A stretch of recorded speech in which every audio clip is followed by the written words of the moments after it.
পড়াবো বীজের অঙ্কুরোদ্গম। তাহলে আমাদের প্রথমে আগে কি করতে হবে, একটা বীজকে নিতে হবে। তো আমরা এখানে একটা বীজকে নিয়ে নিয়েছি।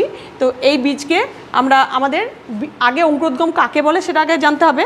প্রথম কথা হচ্ছে যে অঙ্কুরোদ্গম হচ্ছে কিছু শর্তাবলী, নির্দিষ্ট শর্তাবলীর উপস্থিতিতে বীজপত্রকে ভেঙে ভ্রূণ থেকে অঙ্কুর হয় এবং গাছ তৈরি হয়, সেটাকে অঙ্কুরোদ্গম বলে।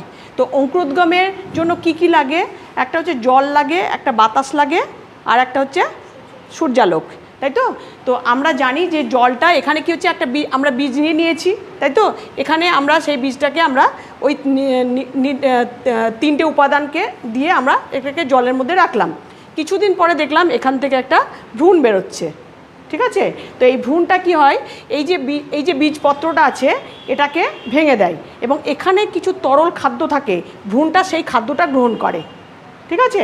এবং এই খাদ্যটা গ্রহণ করে, পরবর্তীকালে এই তরল অংশটা ফেটে গিয়ে ভ্রূণটা নিজে বাইরের দিকে বেরিয়ে আসে। কিছুদিন পরে আমরা আবার দেখলাম কি, যে দেখো ভ্রূণ এখানে মুকুল হয়েছে, ভ্রূণটা তো ছিলই, ভ্রূণ মুকুল হলো। তো ভ্রূণ মুকুল এলো, তার মানে কি এর একটা পরিবর্তন আসছে। ভ্রূণ মুকুলটাকে আবার কিছুদিন পরে দেখলাম কি, ভ্রূণ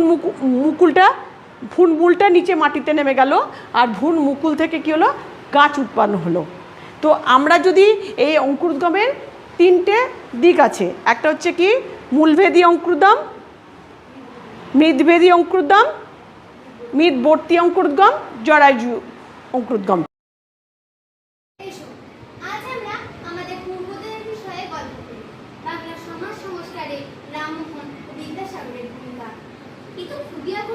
ইতিহাস নির্ভর বিষয়, তাহলে তো গল্পের শুরু রাজা রামমোহন রায়কে দিয়েই করতে হয়। কি বলো তোমরা? ঠিকই তো।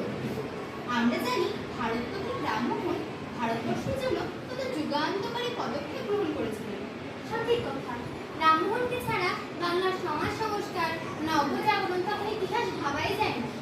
আমাদের এই গল্প শুধু সময় কাটানোর গল্প নয়, এটি এক অত্যন্ত শিক্ষণীয় বিষয়। জানো তোমরা, লর্ড বেন্টিং তখন ভারতের গভর্নর জেনারেল। ইতিহাসের পর্বে সে দিনগুলো যেন তাদের সামনে বসে ওঠে। রাজা রামমোহনের কাছে একদিন এক সতীর অসহায় বাবা এলেন। চোখের জল তার বাদ মানে না, নিজের হাতে সাজিয়ে তার মেয়েকে